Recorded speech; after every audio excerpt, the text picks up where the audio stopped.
Hello friends, आज की कहानी है रानी की चतुराई। कई साल पहले की बात है। एक राजा था। वह बहुत अय्याश था। वह हर 3 साल में दूसरी शादी करता तथा अपनी रानी को सभी तरह की सुख सुविधाएं देता था। लेकिन 3 साल बाद वह अपनी रानी को दुल्हन की तरह तैयार करके उसे डोली में बिठाकर एक ऐसे जंगल में ले जाकर छोड़ाता जहाँ ना खाने को कुछ मिलता ना पीने के लिए मिलता।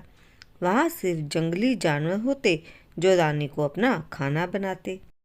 उस राजा की अय्याशी उसके राज्य का रिवाज बन गया। अब इस रिवाज के बारे में दूर दूर तक सभी राज्यों के राजाओं को मालूम था। इसलिए कोई भी राजा अपनी बेटी की शादी उस राजा के साथ करने के लिए तैयार ना होता। राजा की 5वीं रानी की विदाई हुई। अब राजा अपनी 6ठी रानी की तलाश में लग गया। कहीं से भी रिश्ता ना मिलने के कारण राजा बेचैन हो गया और उसने अपने मंत्री को आदेश दिया, गांव में जितनी भी लड़कियां हैं उन सभी को दरबार में पेश किया जाए। सभी लड़कियों को दरबार में लाया गया। राजा ने उसमें से सबसे सुंदर लड़की को चुना और उससे शादी की। वह लड़की वहाँ के रिवाज के बारे में जानती थी। अब वह रानी बन चुकी थी। उसके पास सारे अधिकार थे। वह जितनी सुंदर थी उतनी ही चतुर भी थी। एक दिन रानी ने राजा से कहा, मैं वो जंगल देखना चाहती हूँ जहाँ मैं 3 साल बाद जाने वाली हूँ। रानी उस जंगल में गई और उसने वहाँ देखा, पहले की जितनी भी रानियाँ वहाँ आई हैं उनकी हड्डियाँ पड़ी हैं।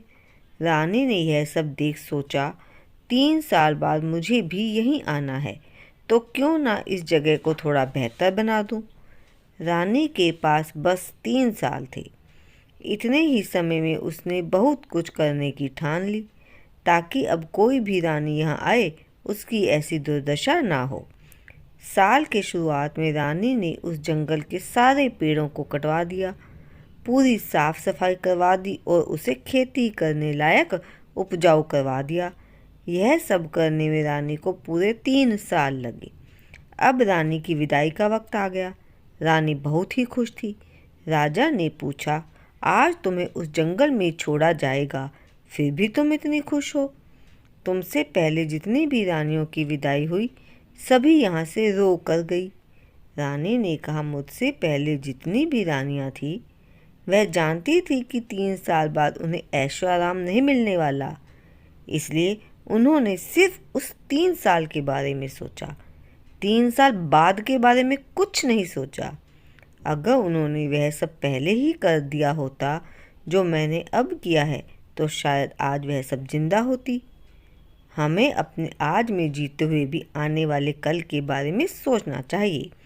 बस सब रानी खुशी खुशी उस जंगल में रहने लगी और बाकी ज़िंदगी आराम से बिताने लगी। तो दोस्तों, राजा का क्या हुआ? उसी तरह एक के बाद एक शादियां करता गया और इसी तरह उसकी उम्र खत्म हुई। राजा की कहानी और उसका बनाया रिवाज भी उसके साथ खत्म हुआ।